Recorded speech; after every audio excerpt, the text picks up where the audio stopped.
Mga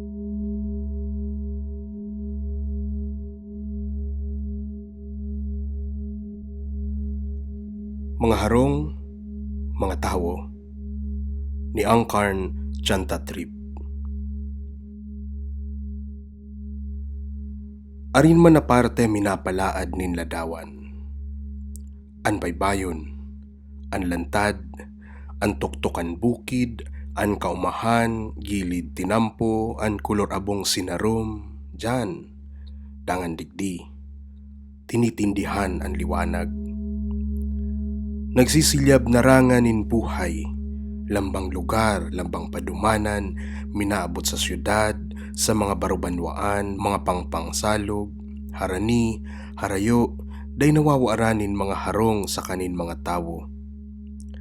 An korte kan mga harong ginibo nin mga tawo, an lambang bagay daan puon sa kapinunan.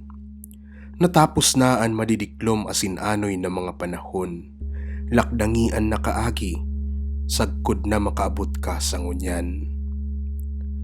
An mga tawo minatugdok nin mga harong, mga iirukan, an saindang mga pangaturugan, gibo sa laad nin buhay.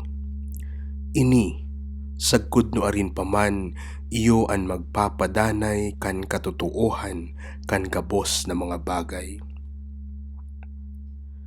Lambang lugar, pangaturugan nin sarong ladawan. Minapaulanto nin katotohan na urog kakusog, kisa sa kaira-irarumi kan pinakamadiklom na diklom. Sa lindong kan kalangitan, igwaninting raw, an nagsisilyab na laad nin buhay, an abang diklom na banggi, an paralakbay, an kinaban. Lambang lugar na binapanaagan kaini, day mawawaranin kaharungan, asin katabuhan.